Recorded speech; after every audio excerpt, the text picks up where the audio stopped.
It's every family's worst nightmare. A wife and mother goes out for a run and disappears without a trace. As the California mother who was allegedly abducted and then tortured recovers in safety, we learn astonishing new details about her time in captivity. Tonight, her husband speaks out in an ABC News exclusive, detailing the horrors his wife endured and the agony of a family confronting the unthinkable.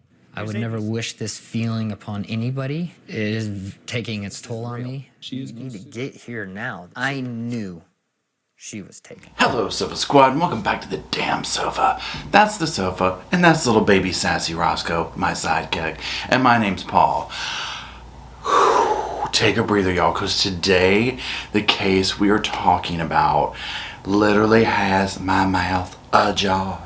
Y'all, we are talking about the case of Sherri Papini today, and this has blown up recently. This is from 2016 when all of this allegedly went down, and now the truth has come simmering to the top, and it is a doozy. So today we're going to be reviewing this case. We're going to be looking at like some news clips like we just did, and we're also going to be going over the affidavit that came out, certain parts of it that really jumped out to me. As usual, I'm going to be making commentary along the way, so just go ahead and buckle your damn sofa seatbelt up for that. Now, before we get started, we need to make some room on the sofa for our new sponsor that we have this week. Y'all, we're going to be talking about a game that has me absolutely obsessed. I want to give a big shout out and a thank you to our sponsor for today's video, Gen Rummy Stars. This is an amazing game. It's free to play, and you can literally play it anywhere with your friends, with people from all over the world. So when they reached out to me to talk about teaming up for this video, I went ahead and downloaded the game because I was like, well, let me see what it's like. Y'all, when I tell you, I was instantly addicted to this game. It was so much fun.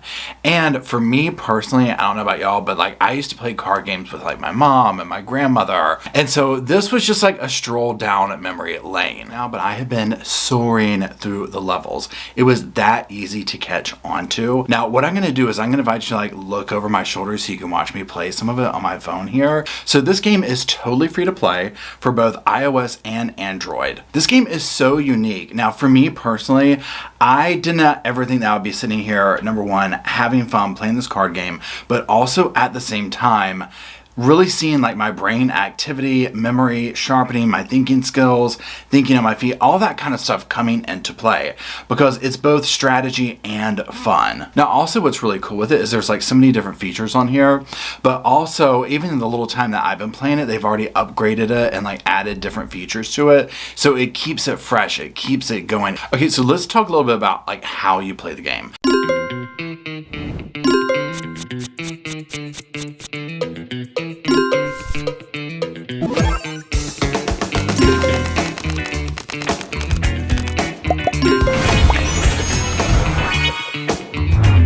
Now, the whole point of the game is to get sets and runs, and I'm going to put some pictures up here to kind of explain what each thing is. Now, another thing you're wanting to do is to avoid deadwood. Deadwood is basically the cards, like the extra cards, right? And so you're trying to avoid those.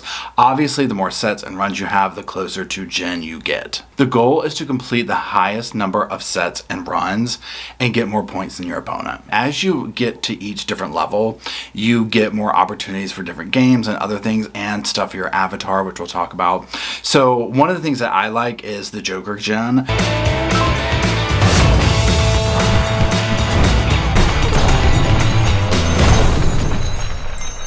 I really like it. You can get in there, you can, play other people. It has this very exciting, I'm at the casino kind of a vibe, and I've gone in there and played a lot, and I really like that aspect of the game. So like I said, another thing with this that I think is really cool is you can customize your avatar, and one of the things that I've been doing with that is, again, like I said, as you get up in different levels, you get different things, whether it be, hats, accessories, things like that, or whatever feeling. And so for me, depending on like the mood I'm in for that day, I'll change up my avatar to kind of match, like, am I in a quiet mood? Am I in a let's win every round mood? Whatever it is, and I'm sure you're gonna have fun with it too. So y'all, it's a whole bunch of fun. You're gonna enjoy it. It's a great little, keep your brain fresh, keep things going, but also learning this fun new game, playing with people all over the place. It is a win-win situation. Go ahead, click the link in the description, download Gen Rummy Stars now, and you're gonna get 1,000 free coins to start playing. You ain't got nothing to lose, and maybe I'll see you there. Okay, so be sure and check all that out. All the stuff is down in the description as well as the pinned comment. So let's go ahead and get to dishing. So again, we're talking about Sherri Papini and her husband Keith. Now, they first met back in middle school, and they would reconnect years later, and they would end up getting married in 2009. And Keith would actually say that he had kept like his little letters they exchanged back in middle school and all that kind of stuff. It was very storybook. It was very cute sounding, right? They would start their life together in Redding, California. Now, they would have 2 children, and Keith was working as like an audio video specialist at Best Buy when this turn of events took place. This is back in 2016. And Sherri was like a stay-at-home wife mom, and she was described as like the super mom, super wife.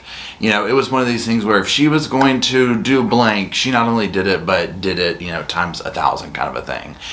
So she just sounded like this really like kind of extra, go get 'em, that type of person. You know, when you speak to people who like her family, you know, people that knew her in that capacity. Okay, so let's talk about the day of the events, the day that she is taken. So Keith is at work. Now, allegedly earlier that day she had texted him, kind of a risque text talking about, can you come home at lunchtime and take care of some of my needs? He was like, I can't be doing all that. And again, some of the stuff that I mentioned and that we're going to go over is interesting now that you look through the lens of the evidence that's come through, because it's like, oh wow, she was like really going the extra mile to cover her tracks, right? So regardless, Keith comes home from work that day. Now, he'll say that, you know, he's used to this, you know, rambunctious kids running up, wife coming up, all this, da-da-da-da-da. Well, he gets home and, like, nothing's going on, right? And so he's looking around, he doesn't find them, and so he's trying to get a hold of her, he can't find her. So he uses the app, it's like Find My iPhone or something like that, to find out where she's at. And it's pinging her phone somewhere. And Keith will say that where it's pinging it is, like, where their mailboxes are, which is, like, a mile away from the house. So he's like, okay, that's where they're at, whatever. He hops in their car, he drives there, but he doesn't see them. Now, at this point in time, he's not necessarily in the frame of mind of looking for an abandoned phone, right? His frame of mind is like, well, I don't see my family. So, but this is starting to raise some red flags. So he calls his mom, have you heard from them? No. So then he'll say that he eventually calls the daycare to be like, what time did she pick the kids up? And the daycare's like, they're still here. And that's when it was like, oh my God, oh my God, oh my God. Like, this is something's wrong, right? So then he's like, look, I changed my thinking around from looking for family to a phone. Goes back to the mailboxes, and he's walking around, and sure enough, he finds it. It's pinging right where it says it is. Now, this is one of many things that will have investigators and people saying, you know, but nonetheless, a lot of stuff was overlooked because of just the nature of the allegations of this. But he'll say he finds the phone, and it has that, I still call them headphones, y'all, but they're not headphones, the earbuds with the cords on them, with some of her hair wrapped up in it, but they're kind of like wound nicely, almost like it could have been laid there. And this will be noticed by him, as well as like one of the sheriffs or somebody that comes there, right? Nonetheless, so he takes a couple of pictures of it with his phone, and then he calls 911. And, you know, this is the beginning of what would literally become a media frenzy. Now, as you can imagine, with her missing, not, you know, turning back up, obviously, the media just picks this up. Theories start coming, and I mean, it just turns into this whirlwind. Probably and obviously something that she was not banking on happening, and this blows up, right? So again, all these theories come into play, and we're going to talk about a few of them, but first we have to kind of look at it like the detectives do, and they have to start with eliminating the husband, Keith. Keith will say that she's been practicing for this run that's coming up, and that she would go out every day and go jogging or running, whatever you want to call it. And he's like, that's where she was taken from. You know, that's where she was taken from. And she was, in fact, last seen running on Sunset Drive. And she was believed to have been abducted between 10 a.m. and 12 p.m. So there's like a small window of time there. And now, as we've seen with so many of these cases, people always think it's the husband at first, right? So a series of events happens with him. I didn't. It never occurred to me at first. that people would think it was me. So Keith will say that he and Sherri, they didn't really have marital issues, not major ones, but that, yeah, they would occasionally fight like any married couple does. And he would say the last time they had an argument was back in October of 2016, and this was over a messy room. Now, he would also say that she could get loud when she was mad, and she knew how to really push his buttons. And in fact, he would demand a polygraph, and he would take it and he would pass it. Now, ultimately in all of this, he is deemed not a suspect, and so the police begin to kind of move on from there. And as you can imagine, and as we're seeing now, another huge theory was that this was all a hoax. Reports have said that this was a little bit of a attention-seeking kind of couple, sort of a reality show ready to go. And spoiler alert, if you were on that train earlier, put a star next to your name because bing, bing, bing, you got it, sister. But we're going to talk about all that in a little bit when we get more into like the affidavit and all that kind of stuff. First, let's talk about a couple of more like offshoot theories that kind of caught my attention with this, and also how friends, families, this neighborhood, everybody came together over this case, which is making it kind of salt in the wound at this point, right? That the truth is coming out. Okay, so another theory that was going around, and as of today, as this recording, I do not know if this is true, not true. I'm very interested if you have tea in the comment section, because I've looked around or whatever, and I'm still like, But one of the theories is that this was basically a manufactured race war. So at some point during all of this, and I'm actually going to refer to my notes over here just so I can kind of keep it going here. There was this whole idea that this was a manufactured like race war. And what happened is an online post had come to light, right? And it was in Sherri's maiden name, and it surfaced from 2006. And it was called Keep Walking. Now, I'm not going to go into the details of what was in that letter, but it definitely, had very racist tones to it, right? That's what it was about. In relation to Latinos and things of that nature. And like I said, it was in her maiden name. Now, when detectives questioned her, this most recent go around or whatever, she would deny this is her or whatever, and she was like, well, before the kidnapping happened, she had hired a lawyer to try and get it taken down, but to no avail. So what I find interesting about that is that she's saying before the kidnapping. So obviously this is before that. So that's what makes me say, did she write this? You know what I'm saying? But then why would she put it in her maiden name? Because it's on a site that's known for that kind of stuff apparently. And again, I don't want to go into too much detail with that kind of stuff here. But if you Google her name and Keep Walking, you can go down that rabbit hole. And I do believe I have links down below for that. Now, one dynamic, like I mentioned earlier about this and watching clips and all this kind of stuff, was how traumatic this was, obviously for family, friends, people like that. But then also how, obviously, agencies, people like this, but like literally this whole area came together over this and was searching and all this kind of stuff. But one thing I want to do is I want to look at some of the reactions during this time from her family members. When I heard Keith's voice on the phone, I knew it was absolutely real. And when I hung up the phone, I fell down and just started crying and told my husband that my sister's gone. I mean, can you imagine getting these kind of phone calls about a loved one, a sister, a brother, whoever, in these kind of circumstances? I mean, this would be earth-shattering, but especially for your husband and children. She literally lived through hell. The things she told me that she did, acting like she was tucking in her kids, and she told me one time she took some piece of cloth and rolled it up like it was violet. She would rock it. She's so strong. It's a sad damn shame that she didn't put her writing or her storytelling to good use for writing novels, because the depths that she goes to, these little details right here, I'm like, who thinks of this? Who thinks of this, right? I mean, this is insane. So clearly, husband's very upset. Now remember, that clip is like, this is older. This is not recent, right? So he is thinking legit, like all this went down, allegedly. At this point in time, we don't know if he was in on this or not. And we'll talk about that towards the end, because I go back and forth with, like, do I think he was or whatever. We'll also talk about some of the usage of the funds and whatnot, because that's where I'm like, But anyways, let's also look at what he says about having to tell their son about this. And this is where I'm just like, the fact that somebody would have two children and put them through this is absolutely shocking to me. I picked him up and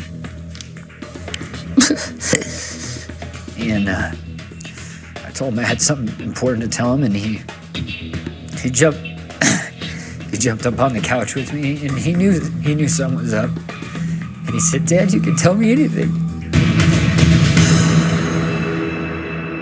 I mean, my God, can you imagine?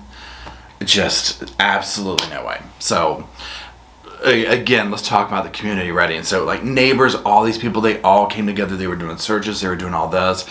I mean, everyone was out there, because remember, this is something that you're affecting, like neighbors, people like this. Like you're saying, I was just randomly yanked off the streets by 2 Latino women, allegedly, and all this horrible stuff done to me in our neighborhood, right? And allegedly, and we'll talk more about this a little bit, but like there was some not great things in this particular neighborhood, right? There was some houses known for substances. There was like over 20 SA offenders in this area.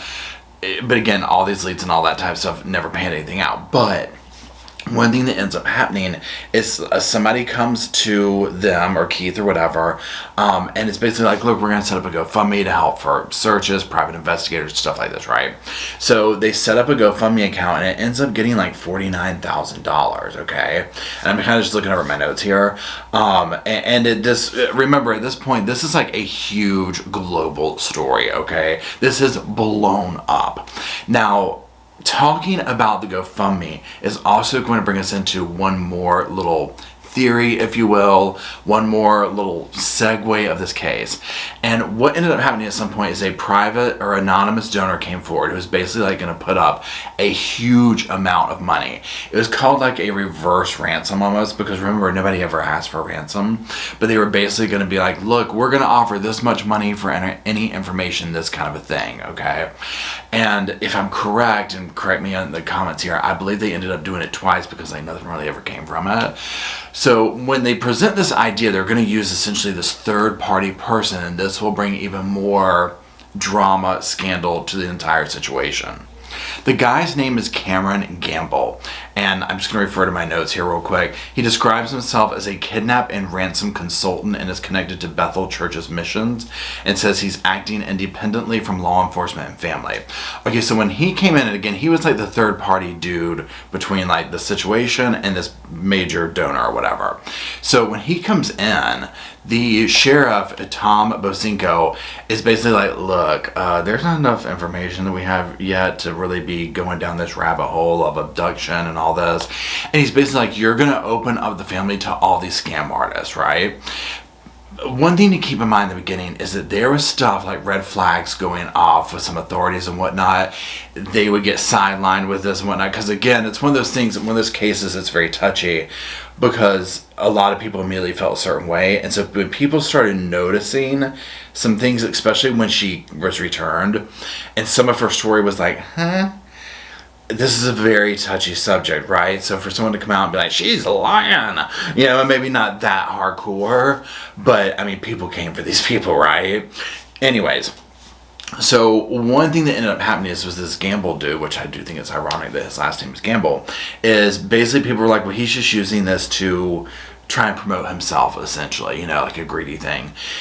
And again, when you're in a case like this, and I'm not even speaking specifically to him, but any situation like this, I mean, the whole world is looking at you, and this is con artist dream. And again, at a certain point, you don't even know what's happened to her. She could literally be, this could have legitimately happened. So it's a very vulnerable spot, and a lot of people attach themselves to these things to further themselves and careers and all that kind of stuff. So anyways, that's going on there. That ended up being a lot of people saying this was manufactured so that Gamble could promote his business and da-da-da-da. I'm just painting a picture of the level of theories that were going around about this. For years, this went on. But regardless of all that kind of stuff and all that taking place, you know, while she was missing, this was in the midst of, you know, this was hardcore, okay? But all of a sudden, Thanksgiving morning, 2016, a miracle occurs. When out of the blue on Thanksgiving morning, Keith's phone rings. I pick it up. It was my wife screaming in the background. So she is found 22 days later, 150 miles away from Reading, wandering around a back road at like 4 a.m., okay? Thanksgiving miracle with all, due reason. So this takes place. Now, this is when the story doesn't unravel, but it goes into chapter 2, if you will.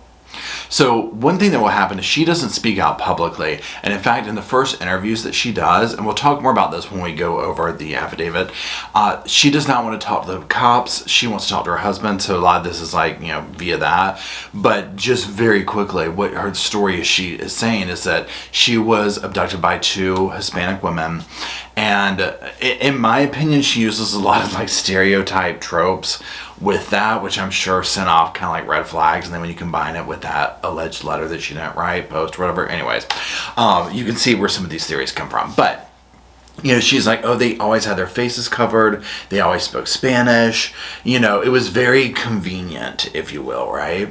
And she's alluding to the fact that they were going to be selling her off, as well as that one of the buyers was a cop. So this is one of the convenient reasons why she didn't really want to talk to cops when she was rescued. I mean, I'm telling y'all, she had 22 days to cook up something, right? Now, when she was released with a bag around her head, chain around her waist, like clamps or whatever you call them, on the side road at 4 a.m., right? I mean, it was dramatic. So she's like going on this road, trying to flag people down. No one's stopping, but people are calling 911, right? And so eventually rescuers will get there and all that kind of stuff. And there's other things that they will find out that has been done to her, allegedly. One of the officers kind of like braced me and kind of put his arm around me and he said, prepare yourself. She's alive and you just got to be happy. They branded her. I mean, y'all, when I sit here and see this and just think of the depths of it, and when we talk about the branding here in a minute, I'm just like, there was absolutely no chill on any of this, okay? Now, like I said earlier, at first people literally did not know what to think about this. Imagine her neighbors, right? And again, I'm not trying to diminish if this really had happened to somebody, but I'm looking through this through the lens of it was all made up, okay? So here this outlandish story comes out. I'm sure everyone was scared to death. And I mean, people would say in like articles that I read and stuff like that, like for, they're like for years, I mean, number one, we were always on the lookout for these 2 Latino women, number one. Number two, I mean, you never felt safe knowing that something this horrifying could happen in your own neighborhood. So like I said, she, has some very specific memories, but also some just very generic ones. The police will say, she's trying to tell us it was 2 Latino women in a dark, SUV. Okay, good luck finding that. You know what I'm saying? So there's that. So, life will essentially start to go on, right? They're working on the case now. The sheriff's office and all these people got ridiculed for a very long time. Like, you can't figure out who it is, and this one says they don't believe her, and it was dramatic, right? So this goes on. She goes to therapy. She's doing this, doing that, and I'm saying that because it's going to become prevalent later. But then recently, in the recent years, something comes to light that begins to unravel this entire case. So there was male DNA on the sweatpants and underwear that she was wearing when she was abducted. And this had been sent off, I guess there wasn't like a match on it originally, so they went for familia DNA on it. So in 2019, they requested a familia DNA. Now, this is something that they can sit here and look at, what it is, a family member's DNA that could potentially lead them to who the original DNA was. So March of 2020, they get a match on this, and it's a male, someone, related to an ex-boyfriend of Sherri's. So the police are like, that's interesting. So they, obviously figure out who the ex-boyfriend is, and they're kind of watching and all that. And so a few months later, they're, watching his apartment, and they get a bottle of like green tea or something that he threw out, and they get the DNA from that, and sure enough, it's the DNA that was on her sweatpants and underwear. Is this the ex-boyfriend who police say helped hide Sherri Papini? According to published reports, James Reyes was once engaged to the California mom whose disappearance in 2016 riveted the nation. So with that knowledge in hand, August 10th, they set out to interview the boyfriend. And let me tell you what, this is where this just blows up, right? Y'all, the stuff that came out of this man's mouth about her and the situation, you're just like, it's literally a movie. A movie should be made about this. They already kind of did with Gone Girl, but I mean, it's literally a movie. It is just, it's so out there and so convoluted. So what I want to do now is this. I want to talk about what he said. In order to talk about what he said, I want to switch over to podcast mode, if you will. And what I mean by that is I want to talk about the affidavit and go through some parts of it directly quoting what he had to say about this, because it's nothing that I really want to summarize in story form, right? Because there's so many details. Now, what I'm going to do with this and when we do this is I'm going to put up on the screen the affidavit and kind of read certain sections of it. I have the notes on my phone. Of the parts that I want to read to you. So I'm not going to read to you the entire thing because you'll be like, oh my God, right? But I went through and read it myself and just made notes of, you know what, this really is a highlight that needs to be gone over. Yeah, I'm going to be making some damn commentary along the way. I will also link it down in the description below if you want to read it from start to finish, because it is interesting. So like I said, what I'll do is I'm going to minimize the screen that you're watching me on. So I'm going to shrink. And I'm going to put this up on the screen so you can read along with it. And that's what we'll do, so please hold. Alright everybody, so like I said, I've minimized the screen. I'm going to be putting up the criminal complaint up on the screen, and I also have my phone over here so I can refer to the notes that I made of the sections that I want to go over. Now again, I'm not going to be reading every single section to you. Some of them we will skim through and make commentary along the way. So we're going to go ahead and begin with section 2, number 4. In November 2016, Papini went missing for several weeks and law enforcement conducted a nationwide search for her. When she returned, she told several federal law enforcement officers and others that she had been abducted by 2 Hispanic women.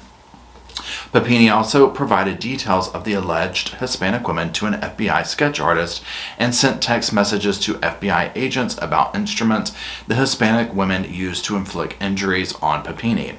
However, this was a false narrative that Papini fabricated. In truth, she was staying with a former ex-boyfriend, who will be referred to as ex-boyfriend throughout, and harmed herself to support her false statements.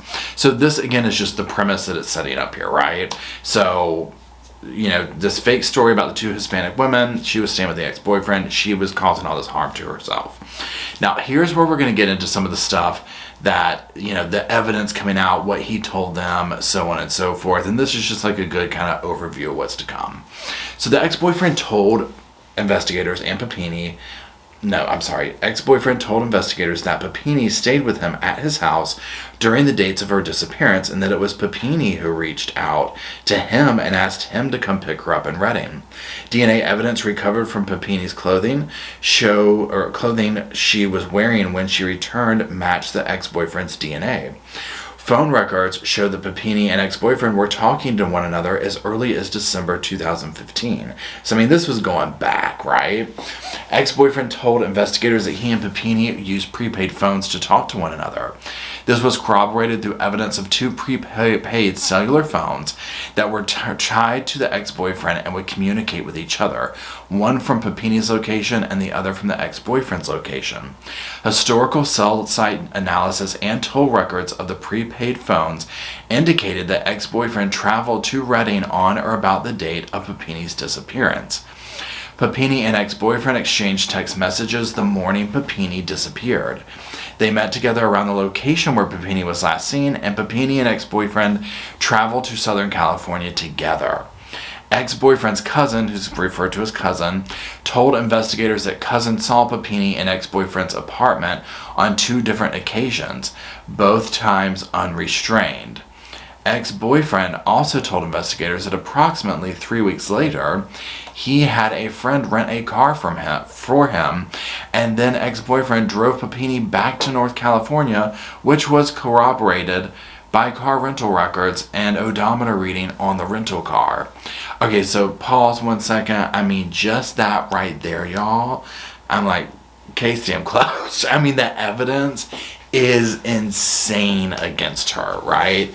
I am waiting for him to be charged because, allegedly so far, and we'll get more into this, that, I didn't know that this was going to be this. And who knows? I mean, she could have been just, lying about, to him the whole time as well. I mean, time will tell. So let's keep going down here. Now, there's also some interesting tidbits that came out in this criminal complaint or whatever. So we're going to go to another section, and let me just scroll down to that real quick. And we are going to be finding sections. Here we are. Okay, now this is going to go into people who have had experiences with her before and whatnot, right? So I'm going to read sections 11, 12, and 13 real quick. So investigators also interviewed Man 2, who described meeting Papini around 2000-2001 at a Friday night live youth program and dating her for several years. Man 2 described Papini as an attention-hungry person who told stories to try to get people's attention. Man 2 stated that Papini fabricated stories of being the victim of abuse from her family, father, and then Man 2 after the couple broke up. So, I mean, this is completely on brand, like, for what she's doing now, right? So we're seeing all this evidence, you know, and again, this is just alleged. This is somebody saying this, but there's a lot of different people from a lot of parts of her life that have this same narrative about her. So, section number 12. On November 16th, 2016, investigators telephonically contacted Person 1, the director of the Friday Night Live Youth Program, who knew Papini from the program. Person 1 stated that Papini was the only student Person 1 feared having in the program because Papini was good at creating different realities for people so that they would see what she wanted them to see, which got her really good attention. I mean, this is not a good thing to be saying, right? I mean, come on. So let's go to section 3. Investigators also learned that Papini had a previous marriage to Man 3. Husband told investigators that Papini married Man 3, who was in the military, to get medical insurance because of a heart murmur issue. Papini's mother told investigators Papini traveled all over the world with her first husband. Investigators located Man 3 and interviewed him on November 4th, 2016. Man 3 confirmed that he and Papini were married in 2006 prior to his deployment overseas, and stated it was because Papini needed health insurance due to complications related to regular egg donations. Man 3 stated that he and Papini never lived together and did not travel together except for once when Papini visited Man 3 in Japan. When Man 3 returned from deployment, Papini told him she had found someone else and wanted a divorce, to which Man 3 agreed. Papini told Man 3 that her family abused her while growing up. After the divorce, Man 3 heard from mutual friends that Papini had a history of lying. So here's the reasoning in reading these three things, right? Because all these people who have had these past relationships with her are all coming up with the same stuff. They are all basically saying that she's a liar, she's a known liar, this is what she does. Toxic, toxic, toxic, written all over this, right? Now also, you know, the friends of hers and whatnot, I had to catch my thoughts there for a second. Her friends and whatnot from her youth also had things to say about her. So let's read section 14. So investigator also interviewed several of Papini's friends. These friends described Papini as being crazy and wild as a youth. The friends recounted that Papini used to run away, and one described an incident in which Papini ran away from home at age 16 to Southern California and stayed with friends. Multiple friends also stated that Papini would make up lies, particularly about being the victim of abuse, especially as a youth. Okay, so again, it's just, this is a long history of this behavior, right? And one thing that this will do is, and we'll get more into it when we talk about the husband's interaction with her and whatnot, because one thing that makes me wonder is like, okay, what is going on with them now, right? Like, I mean, it's just, it's so jaw-dropping to me. Okay, so detectives would eventually go back and interview her again. Okay, so yes, I'm skipping ahead of myself here. Okay, so remember how earlier I was like, okay, when this first took place and whatnot, that the detectives were like, okay, look, you know, she has this issue talking to the cops, so she can talk to just the husband or whatever, which was like completely sus, right? But nonetheless, let's skip to a section, and we're going to go to section 17, and it's specifically A and B. So this is under section C, Papini's allegations of abduction by 2 Hispanic women at gunpoint, number 17, and A. So, and again, this is where the husband is, you know, doing this little interview with her. So Papini stated that her abductors alluded to law enforcement being involved in her kidnapping, and therefore she did not want to speak to law enforcement. Very convenient. I'll give her that. That was a good one, right? Papini explained that her abductors read articles to her that stated Papini had left voluntarily as opposed to being kidnapped, which Papini denied. Further along in the interview, Papini again said that her abductors told her that law enforcement was involved in her kidnapping. Papini stated, "She was laughing at me. No one believes you. Everyone thinks you ran away. No one believes you. Guess what? The buyer's a cop. They're never going to find you." Later in the same interview, Papini expressed concern because officers were writing everything down that she was saying, and she repeatedly stated that she did not want to talk to law enforcement. I mean, y'all, she literally thought of every damn angle. Now remember, she's telling her husband this. She is also, I mean, from what we understand at this point, he was just as snowballed as her until we see otherwise, right? And this is some of the questions I'll come up with later, because I'm like, oh my God, she's also having to save her marriage, right? She ran off with her little ex-boyfriend, allegedly never had any kind of, relations during this time, which I find that very hard to believe. So yeah, anyways, let's keep going. So section B. Okay, Papini said to Hispanic woman, this is like kind of like what her story is, her first, story, whatever. Okay, so Papini said 2 Hispanic women abducted her, although one of the women brought her back. There was an older one and a younger one. They were Hispanic. They spoke Spanish a lot. The Hispanic women always wore masks and short black leather gloves. Papini described the older woman as really mean and the younger one as seemingly reluctantly involved.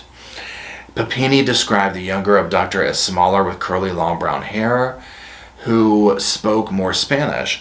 Papini described the older woman as taller and fat, had straight, dark, or black hair with gray in it, and a raspy voice. The older abductor hit the younger abductor. Although Papini never saw this happen, she could hear it. Papini, let me just scroll down here. Papini stated that her abductors always wore masks, sometimes different colored bandanas, and sometimes lace masks.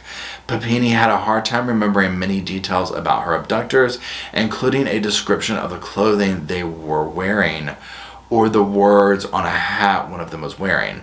Now, I mean, here's my thing. I'm just like, look at the detail that she has gone into with this, right? I mean, this is insane.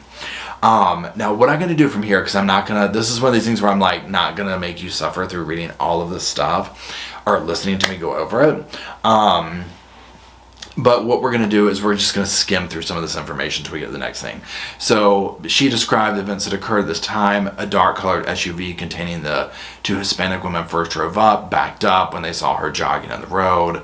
This is when one of them said, "Can you help me?" She approached, and this whole scene went down with a gun, right? She said that she did not know where the woman took her because they wrapped something over her face. Papini said that the older abductor liked to hit her and the younger one would yell at her in Spanish. Papini said the women put her in a closet with a bucket with kitty litter in it for her to use the toilet. I mean, y'all, I don't know what movie she was watching. The stuff that she came up with. I mean, the level of detail. This girl has been like watching way too many damn movies, okay? And again, I'm just like reading like the first sentence. There's a whole alphabet of the stuff, right?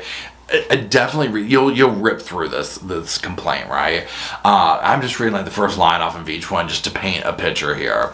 Okay, so Papini said the one, we already did the kitty litter one. Papini provided additional descriptions of her captivity location and her abductors. They would play music loudly. She referred to it as that really annoying Mexican music. Now, here's the other thing. So remember what we talked about earlier, that whole post that went out about, being the, not nice one, that this could have been like a whole conspiracy to start this whole race war type thing or whatever. It's these little microaggression type statements she's making. That really annoying Mexican music. Well, we already know she's lying. So why would she say that then? You know what I'm saying? Like, even if she wasn't lying, like, why would you describe it like that? Like, it's so weird. Like, she definitely has a bias is what I'm getting at. Okay, let's see here. Papini said her abductors fed her once a day, maybe rice or tortillas, and sometimes apples. Now we'll learn that she was starving herself, right? When she disappeared, she was wearing jogging clothes. When she returned, she was wearing gray sweatpants, a gray sweatshirt, and her original underwear. Now she would also say that like they allowed her to wash her underwear in the shower or something, but these stories will change or whatever. This again is all from what she told her husband, right? She also stated that she was, here we go. We're gonna probably read this whole thing right here. Papini also stated that she was branded after the first time she tried to escape. I tried to get out the first time, and that's when she branded me. She also described how her abductors brought a table in, hit her back, and tied her to the table. And when they branded her, her skin made a sizzling, popping sound. It was very painful. Now, I mean, we'll find out that she did get branded, but she did it to herself. I mean, okay. She could not remember much of the day she was returned. She heard them arguing in Spanish. They believed the younger abductor was saying that Papini needed medicine. She thought she heard gunshots. Obviously, we know she ends up getting in the car and leaving. She tried to stay awake during the drive from the place to being dropped off, but it was hard for her to stay awake. She kept falling asleep. And then finally, they just told her to get out. Okay, so that's the gist of that, right? Okay, so now let me see here. So then detectives would eventually go back and talk to her herself, right? And this is where inconsistencies start to take place in her story. And this is where also they refer to this blog post at one point. So let me just fast forward a little bit. So we are going to go to section T. E, F, G, H, I, J, K, L, N, O, P. Hold on 1 second. I'm not going to say the damn alphabet, y'all. Okay, this is what I was talking about earlier. We're going to kind of read it right here. But again, I'm not going to say a lot of these words because I don't want to mess the video up or whatever. So, but just keep in mind these comments about the really annoying Mexican music comment that she made, that kind of stuff. Okay. So detectives asked Papini about a blog post written by Sherri Graeff, Graeff. I believe that is her maiden name, her born name.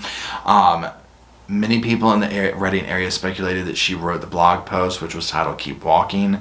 It appeared to have been written sometime in 2007. In the post, she described how she grew up in Shasta Lake, California, was a good athlete, but was picked on in high school by a group of Latinos. Talked about how she would come home in tears because she was getting suspended from school all the time for defending myself against them. Now this is where it goes into like this kind of like, banter that I don't want to talk about here on the channel or whatever. Again, it's section T on here, if you want to read through it. Basically, it talks about how she got in a fight and it took 3 full-size men to pull me off of her and I broke her nose, and it goes into other stuff. And this was on a website. Apparently they think it was written on MySpace, but then it was on a website of people who like to promote this kind of ideology. Detectives told Papini it appeared the post was originally written on MySpace page. When the detectives asked Papini if she had a MySpace account, she stated that she did not remember. You would remember if you ever had a MySpace account, right? That's like saying, Paul, did you have Facebook? I think so. Did you have AOL? Yeah, of course. You know what I mean? Like, yeah, you remember this. Papini told detectives that prior to her kidnapping, she had hired an attorney to try and have the post removed. Papini said she believes someone else had written the post using her name Sherri, and described the post as awful. I don't know if anyone out there has tea on if this really came back to being her or not. I feel like, and this is just my thought process, I feel like she wrote it. I could be wrong, because this happened before all that, the way that all this reads. So that's why I'm like, well, what was she doing before then that would need to, you know what I'm saying? Like, and it all lines up with the I'm a victim, I'm this and that, attention seeking, so on and so forth. Okay, so let's see. Here's this. Also of interest is more information that the husband would then reach back out to the cops with. So let's go to sections 20, 21, 25, 28, and 30. Now I believe these are all kind of short. Don't let that big, list of numbers scare you. Okay, let's see here. We're going to scroll down. Again, a huge alphabet here. All throughout this is when these inconsistencies are coming up. The story is, little details here and there, like, well, what about this? And how did you take the board off the window? And things are not 100% adding up, right? Okay, so here we are. We're reading information that the husband reached back out to the cops with.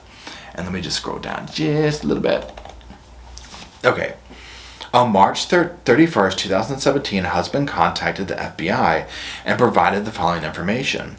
Papini told husband that the room in which she was kept had paneling similar to beadboard on the bottom half of the wall and drywall on the top half. Papini described the carpet as orange-colored and shaggy. Husband provided photos of the drawings he made with Papini of the room and the device used to chain Papini to a pole in the closet in the room. I mean, very creative here, very creative. Number 21. On June 5th, 2017, a husband contacted the FBI and provided the following information. Husband and Papini recently traveled north to Ashland and Medford, Oregon. Papini had no problem driving north and did not react negatively.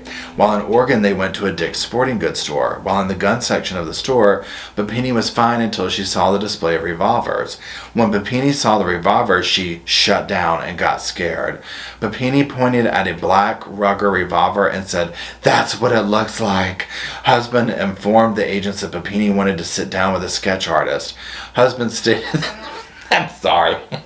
I'm saying what I'm laughing at. Husband stated that Papini was seeing a plastic surgeon to have the burns on her arm repaired with laser treatments.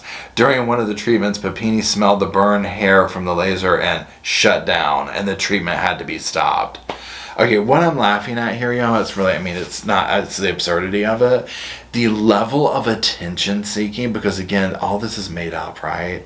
So the level of attention seeking is absolutely insane. I mean, this whole thing, she is, again, this is based on the assumption of, let's say the husband has nothing, her current husband has nothing to do with it. She is milking this for every bit she can, right? Absolutely every last bit of it.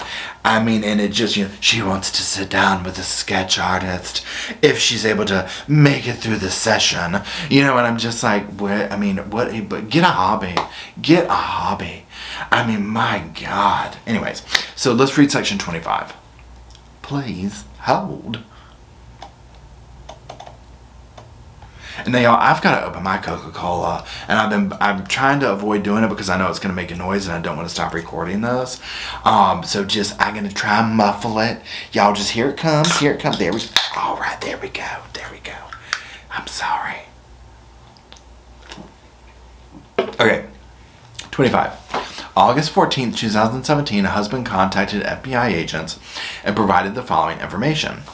Husband and Papini, where are they? Husband and Papini were recently talking about the events that occurred during Papini's captivity. Papini described being bound to a black coffee table with a granite veneer or laminate top that was cracked in the top right corner. Papini was bound lying face down on top of the table and then was branded. Husband did a Google image search and found a picture of a table that Papini said was like the table she was on. Husband provided this picture to the FBI agents. Remember that, because it's going to come back to bite her in the butt. Okay, and then the last section of the information that he provided, we're going to go to number 30. Please hold while we find 30. Please continue to hold. Okay. On May 7th, 2018, a husband contacted FBI agents and stated that during a therapy session, Papini remembered that one of the women holding Papini captive tried to pour a sticky substance down her throat. She wiped her mouth off with her underwear, leaving a sticky substance on the underwear, and then fell asleep.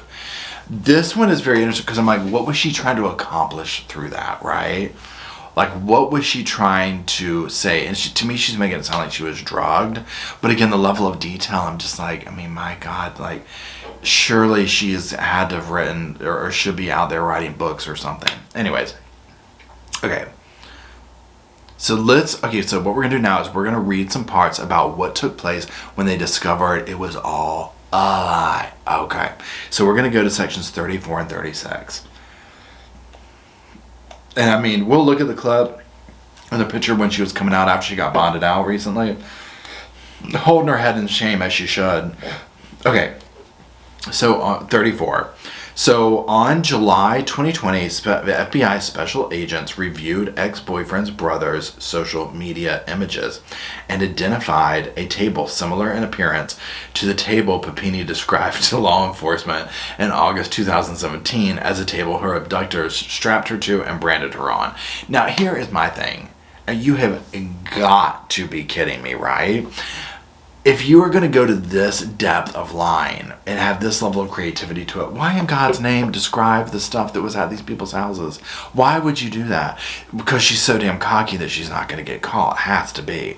Anyways, let's keep reading. On June, we're 35 now. Where is it? On June 9, 2020, FBI special agents collected discarded items from the trash can outside of ex-boyfriend's residence in Costa Mesa, including a discarded Honest Honey green tea bottle. I think it's funny that the word honest is in it. These items were provided to California DOJ, BFS, Redding Laboratory for analysis. On July 10th, they concluded that the DNA obtained from the mouth area of the Honest Honey green tea matched the unknown male DNA from Papini's clothing. Okay, so where are we at now? So now they're going to get into the nitty gritty of what the ex-boyfriend had to say about what went down.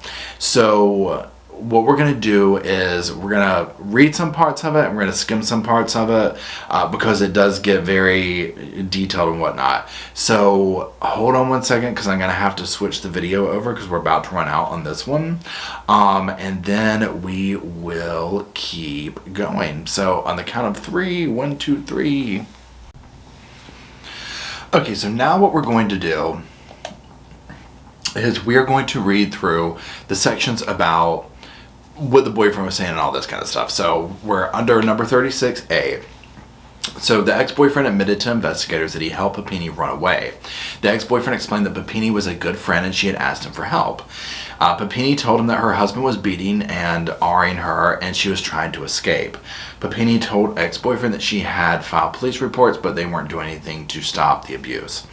Ex-boyfriend said she had something planned up and he was trying to help her get away from her husband.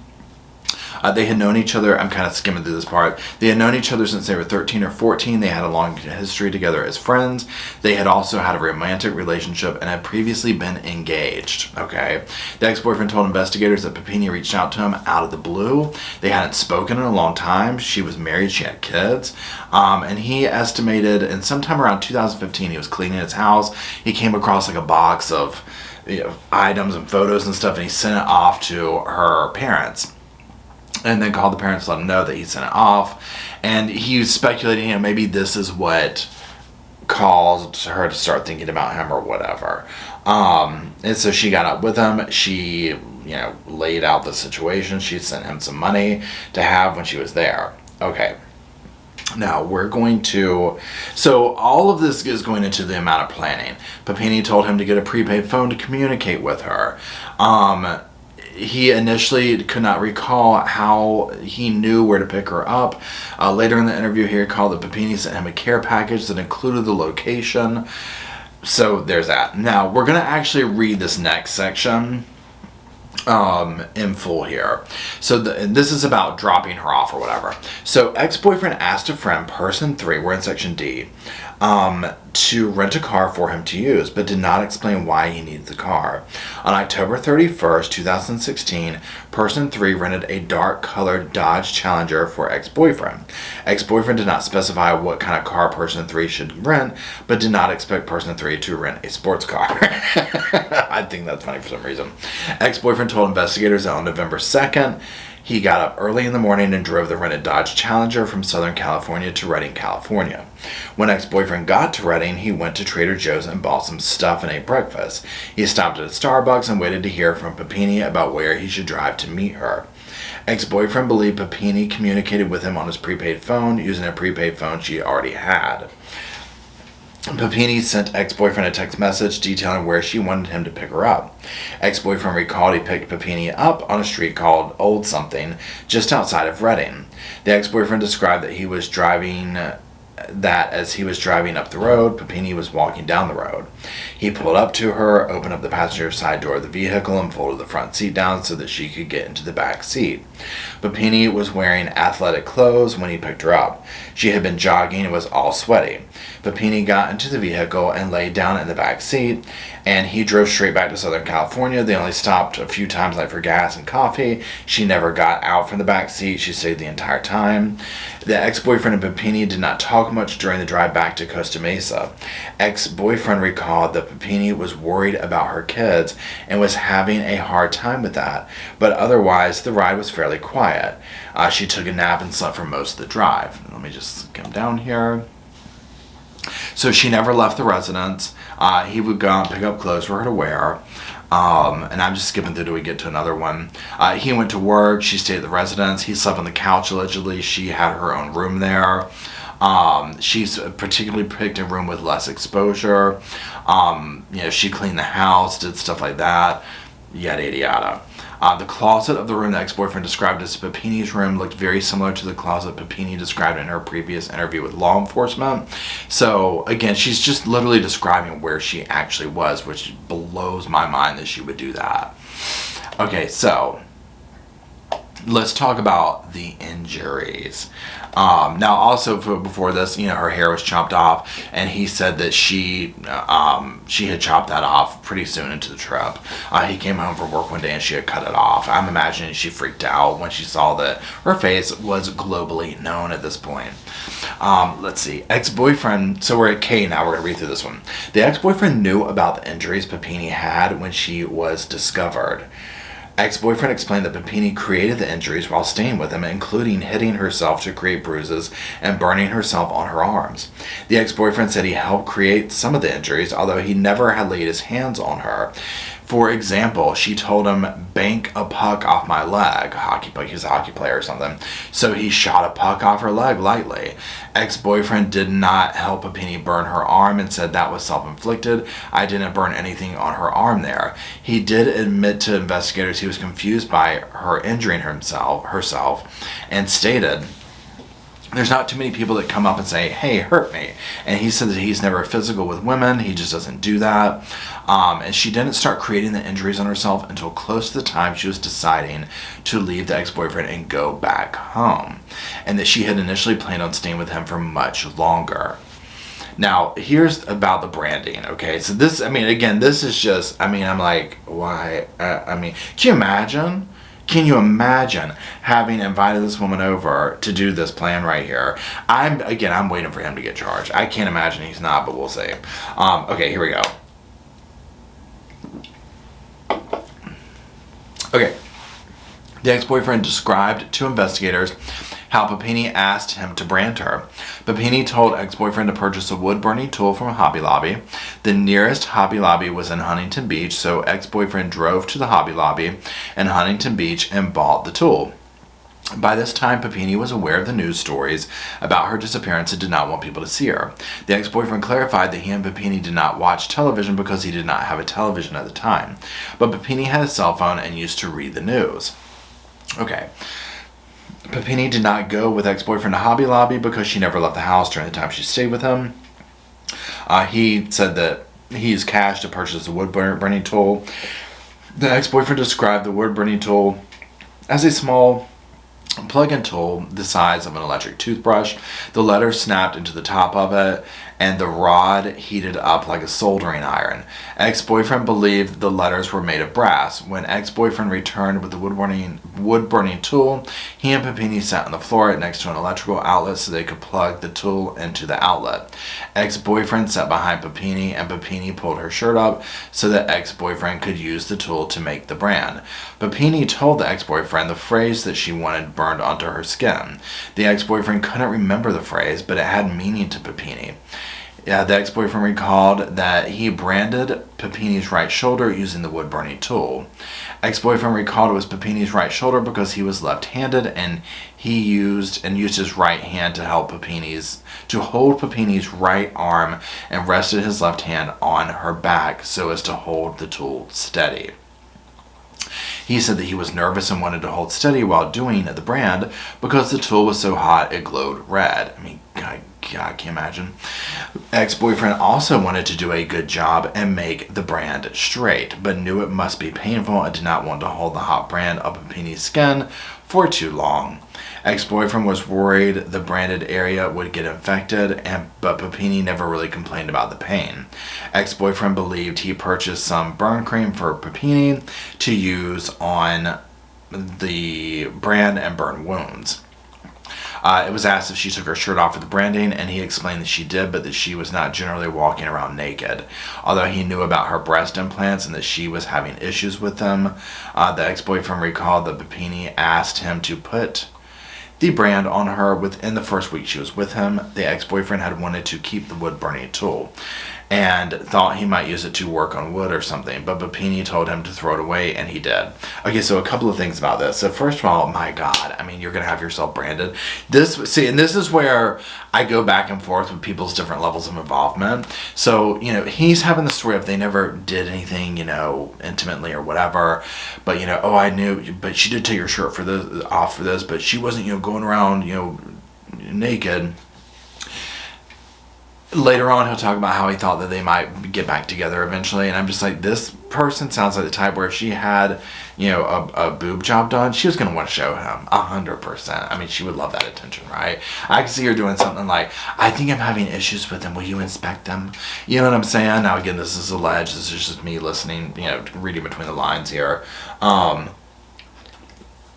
We also don't know to what level each one is going to try and save their own butts. Because to me, it sounds like they were going to concoct a story to come up with, and that when it blew up, it was like, ooh, we got to get out of this, right? So we'll see how far this one goes. Okay, so let's move down here to, this is a shorter one. Shortly before Thanksgiving 2016, Papini asked the ex-boyfriend to take her back to Reading. Papini said she missed her children and wanted to go home. Imagine that. She told ex-boyfriend, I'm ready to go. And he asked his friend, person 3, to rent a car for him again, which ex-boyfriend used to drive Papini back home. Ex-boyfriend believed he and Papini left late in the evening, the day before Thanksgiving, or very early in the morning on Thanksgiving. They drove straight through without stopping. She stayed in the backseat of the rental car the entire length. It took about 7 hours. He said he didn't drop her off on the side of I-5, but on a road off the freeway. Ex-boyfriend described the road as a country road alongside an orchard. The road was dark with no lights and was pretty barren in that area. The ex-boyfriend drove back to Orange County and attended Thanksgiving dinner at his aunt's house in St. Pedro. And then returned the car the next day. I mean, can you imagine doing that and then going to family Thanksgiving dinner, knowing what the hell just happened this last 3 weeks, right? I mean, you can't make it up. I'm going to read another short one about that. So, ex-boyfriend said that Papini had stuff in a bag with her, and when they drove back to Reading, Papini used these items to bind her own wrists and ankles, including a chain that he likely purchased for her. Additionally, the ex-boyfriend said that Papini brought a prepaid phone with her, which she tossed out of the car as they drove back to Reading. Ex-boyfriend described the phone Papini brought with her as a black smartphone, such as an Apple, iPhone, or Samsung phone. Before Papini left ex-boyfriend's residence, she bagged up anything that could be traced to her and threw the bag of her belongings in the dumpster outside of the residence.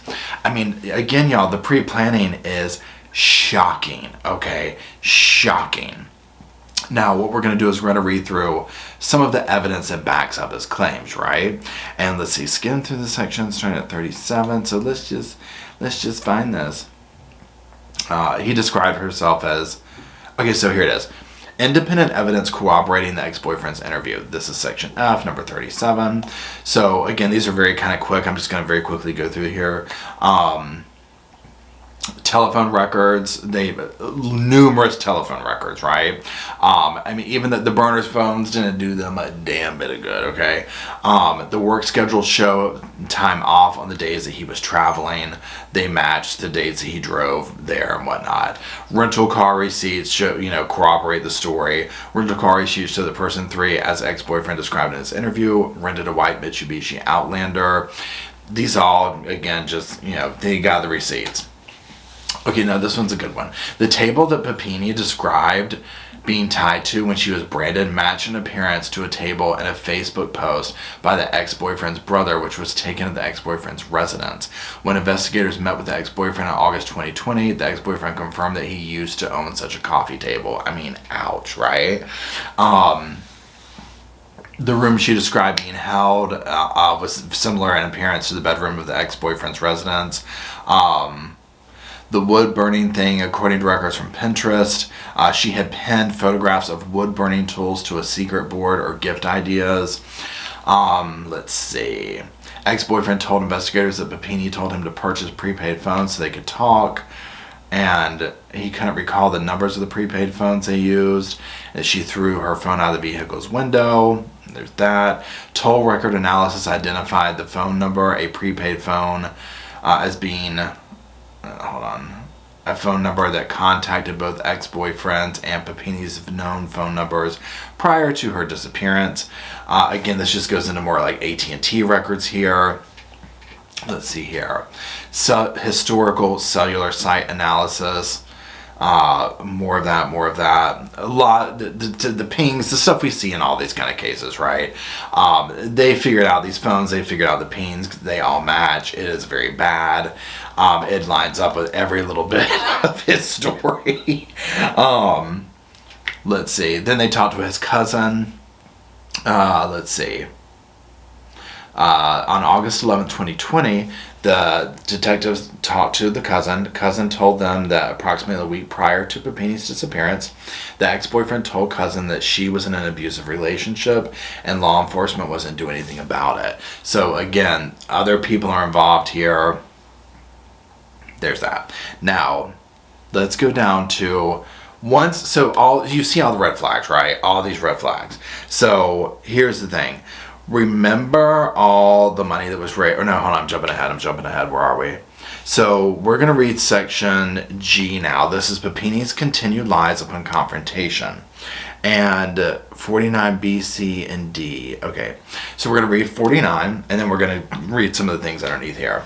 So August 13th, 2020, an FBI agent and SCSO detective interviewed Papini. The husband sat in on the interview. The interview was recorded and transcribed in its entirety. At the beginning, the investigator stated, "All we want is truthful statements because it's a crime to lie to federal officers. Understood?" She nodded her head in agreement, but she nevertheless continued to make false statements. Okay, so let's look at B. They presented her with a picture of the coffee table and Papini that she had provided as the type of coffee table on which she was branded. And they asked her if she remembered the table, and she responded, "Yes, I do. I do remember that." And then they showed her the picture of the similar coffee table found on the ex-boyfriend's Facebook page. And she stated, "It's been a really long time, so like details and things like that, we did the best we could to make notes on it, but a lot of that's like really hard."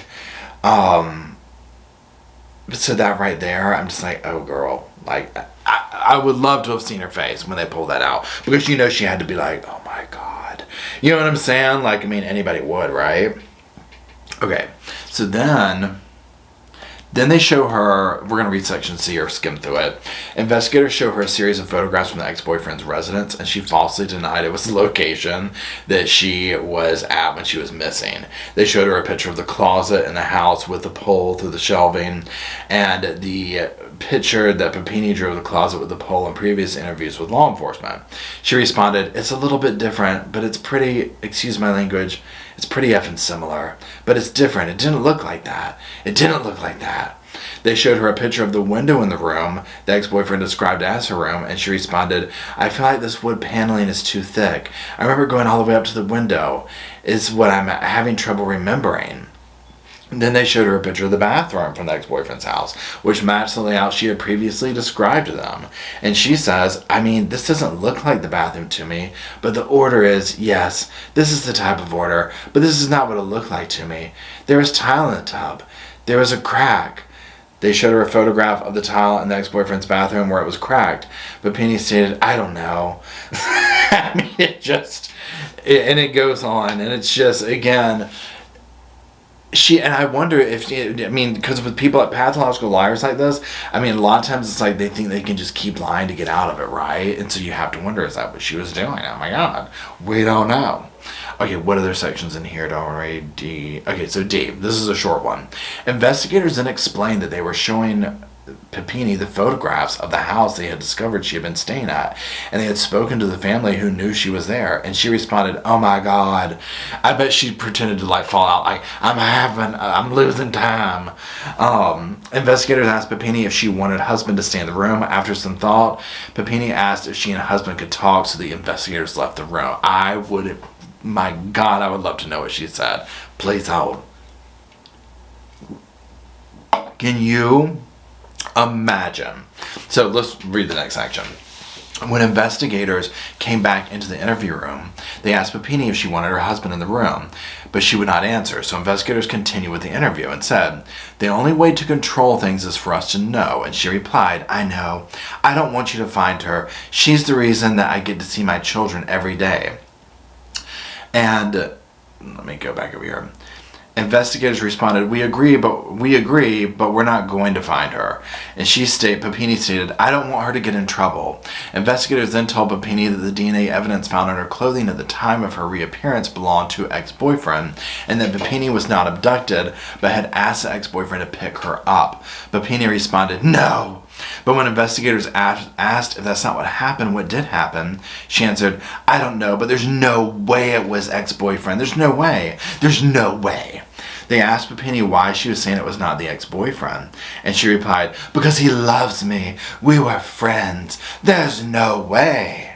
When investigators directly asked whether ex-boyfriend came and got you because you asked him, she replied falsely, "No."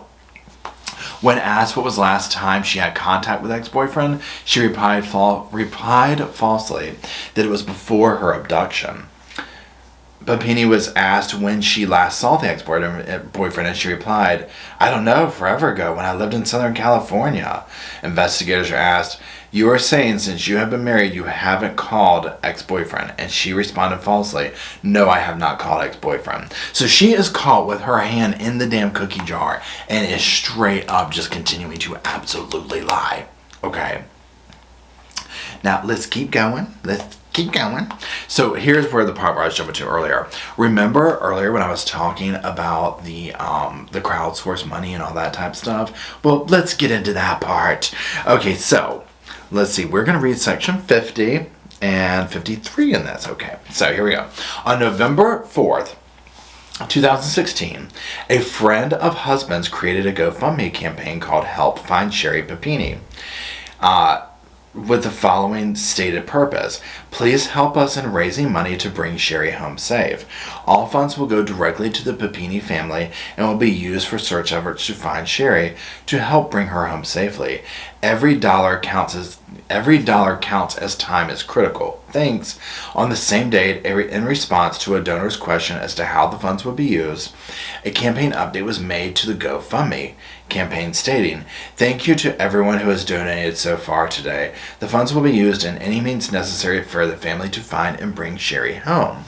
Okay, so great. We know she's missing. We need to do this. Oh, cool. Let's go to number 53. Okay. In total, the GoFundMe campaign raised approximately $49,070. Okay. So, let's go to section 55 where the tea gets really hot. On December 6, 2016, after Papini was recovered, husband wrote check number 101 in the amount of $31,818.13 from the GoFundMe campaign's bank account at JP Morgan Chase Bank to himself. Husband then signed the check, endorsed the check, and deposited it into his personal bank account via a mobile deposit on the same date. Okay, number 56. On December 16th, 2016, husband wrote check 103 in the amount of $1,160.06 from the GoFundMe campaign's bank account at JP Morgan Bank to Papini. Husband signed the check as the signatory. Papini endorsed the check and deposited the check into her personal bank account via mobile app or whatever. Where else? 57. So the husband used $8,212 of the GoFundMe campaign funds to make payments towards his personal credit cards. Ouch. Number 58, December 13th. The Papini spent approximately $3,053 to pay off her personal credit card. Double ouch. And then 59. The remaining amount of funds that husband withdrew from the GoFundMe campaign were transferred into the husband and Papini's personal bank accounts and were spent on personal expenses. Triple ouch. This is bad, right? This is going to majorly come back to bite them in the butt. And this is one reason why I'm like, do we think he had something to do with it, the husband? Was this something concocted by them in the beginning? I mean, I don't know. I don't know them personally, obviously.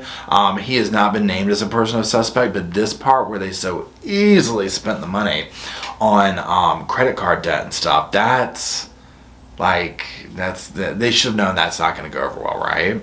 Okay, so section I. Papini fraudulently obtained thousands in victim assistance. This gets worse, right? Knowing what we know now, too. Okay, let me take a sip of this. Okay. So, we're going to kind of go through this. Basically, November 28th, she applied to the California Victim Compensation Board for assistance. It provides financial assistance to victims of violent crimes. In the application, a series of questions were asked to determine the eligibility of the victim for services. Now it's going to ask, it goes through here, ask a bunch of questions and whatnot, and about how they determine this or whatever. And so then let's just see here where, I'm trying to find where it says how she was, approved for it, obviously. I'm just going through, there's a breakdown. Is it in this? Let me see if I can find it. Here it is. Okay, here it is. So she was approved, and so what we're going to do now is we're just going to quickly skim through this. So blinds for her home, $1,000. This is probably because, whatever, alleging that I need, to be private or whatever. So the therapy for PTSD for her purported kidnapping, $3,000. You can see my little thing moving around here. 400, tons of therapy, right? So you can see all this here. I mean, y'all, this is, I want to know what in God's name she was talking to the therapist about, right? I want to know all that. I mean, my God. So this is where they're going to be getting her for this too, because I mean, this is bad. I mean, the total's $30,000, almost $31,000, right? That she went through. And again, she made all this up, allegedly, but the evidence is not looking good at all. So let's go ahead and finish this up here and let's talk about the actual arrest that came from this. Okay, so let's talk about the actual arrest that took place, and what I want to do is just read a statement that came out with it, because that's just what I want to do. So Sherri Papini, 39, of Redding, was arrested today on charges of making false statements to a federal law enforcement officer and engaging in mail fraud. If convicted of making the false statements to a federal law enforcement officer, she faces a maximum statutory penalty of 5 years in prison and a fine of up to $250,000. If convicted of mail fraud, she faces a maximum statutory penalty of 20 years in prison and a fine of up to $250,000. So she's looking at some time, right? She's not gonna. I mean, she ain't getting out of this one. Okay, this is bad. Now, what I also want to do, and again, all these links are down below, but I want to read the family statement that was released. Okay, so where are we at? So here's the family statement that came out. Sherri Papini's family members say they love her and they are troubled by the way law enforcement officers arrested her in front of her children Thursday. Late that night, Papini's family released the following statement through Intrepid, a public relations firm based in Salt Lake City. Okay. We love Sherri and are appalled by the way in which law enforcement ambushed her this afternoon in a dramatic and unnecessary manner in front of her children. If requested, Sherri would have fully complied and come to the police station, as she has done multiple times, where this could have been handled in a more appropriate way. Sherri and Keith have cooperated with law enforcement's request despite repeated attempts to unnecessarily pit them against each other, empty threats to publicly embarrass them, and other conduct that was less than professional. We are confused by several aspects of the charges and hope to get clarification in the coming days. Now, here's the thing. They hired a PR firm for this, and I mean, this is gaslighting 101 right here, okay? As far if you want to ask me about it, this is not a good statement. My whole thing on this right here is I'm just like, well, you don't know what's going to happen when you're dealing with somebody who is lying about something to this level, this publicly. They could harm themselves. You don't know what could take place. Surely they had to be realizing that the cops were onto them. And also what they don't realize, maybe like, let's pretend that let's say Keith was completely ambushed by this also. Like, he had no idea that she was like lying about any of this. He has nothing to do with it, right? You don't know, when you're dealing with someone this psycho, you don't know what they're capable of, right? Now, I'm not trying to sit here and say I don't know what took place, that I didn't see the arrest, right? So, yeah, does anybody want children to have to see their mother get arrested? No, that's definitely shocking. I understand that part. Yeah, but coming out with a statement in this context, it just doesn't feel right. It feels like they're trying to gaslight when she has literally victimized like an entire community over this, right? I mean, it's insane because lies like this don't just hurt oneself. It's like you've made your community live in fear for years. You've wasted tons of resources. You've traumatized your children, your husband, numerous people, right? Like, no, you don't get to sit here and point fingers, right? I mean, we saw the video of what her husband said he had to tell her children. I mean, come on. Now, even when she was arrested, she would end up getting bonded out for $120,000, and she did have to give her passport, obviously, right? I mean, they're going to be keeping their lazy eye on this one, right? I mean, 100%. I'm just going to look at my little notes here. She also has to undergo psychiatric treatment. Amen. I mean, 100%. So here's my thing. If you haven't gathered by now, I 100% think that she was lying. I mean, I think the evidence speaks for itself. I never really followed this case. I mean, I remember hearing about it, but it just went off my radar. I didn't know it was this huge thing on internet fodder and all this type of stuff. So I'm just now picking this up, and I'm sure there was tons more rabbit holes that have gone on with this. I'd be interested to hear from y'all about them in the comment section. But I'm also, I mean, what do y'all think? Do you think that, do you believe, these are the questions I come to you with and that I ask myself. Do I think that she was lying? Yes. Do I think the husband had something to do with it? I'm out for that. I lean towards no, but there's lots of questions. I feel like, in a sense, she was almost like punishing him. I think she was doing this for attention. I question money motivation. Do I think the ex-boyfriend had something to do with it? Well, clearly we know he did, but does he know more than he did? Possibly.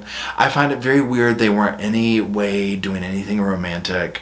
I find it very weird that she wanted to run off and leave her children, only to then say, oh, well, now I miss them, let's go back. That part's weird. I think they definitely realized they were in way over their heads, and this became a global story, and they had to cook something really good up, right? So, but what was the motivation of that? If that was the scenario, why go do that, and why not bring the children too? It doesn't, a lot of it doesn't make sense. Do I think more charges are on the way for people? Absolutely. I very much question Sherri and Keith spending all that money from the GoFundMe account. There's going to be a lot of people that want that money back, right? That are going to be like, we weren't doing this to pay your credit cards off. That's the part that I'm like, that part doesn't set right. Definitely all the victims' funds that she went through to go talk to a therapist about what? Kidnapping, because y'all weren't kidnapped. So I want to know from Sofa Squad, what do you think? Do you believe her? Do you believe Keith? Do you believe the ex-boyfriend? What do you think the involvement was? Do you think they should pay all this money back? Do you think she needs to go to prison? What are your thoughts on it? So let me know in the comment section. Thank you to everybody who makes the Sofa Squad possible. As you know, it wouldn't be here without you. I love y'all to death. Thank you very much. And until we meet back here with Mr. Roscoe, I'll see you soon.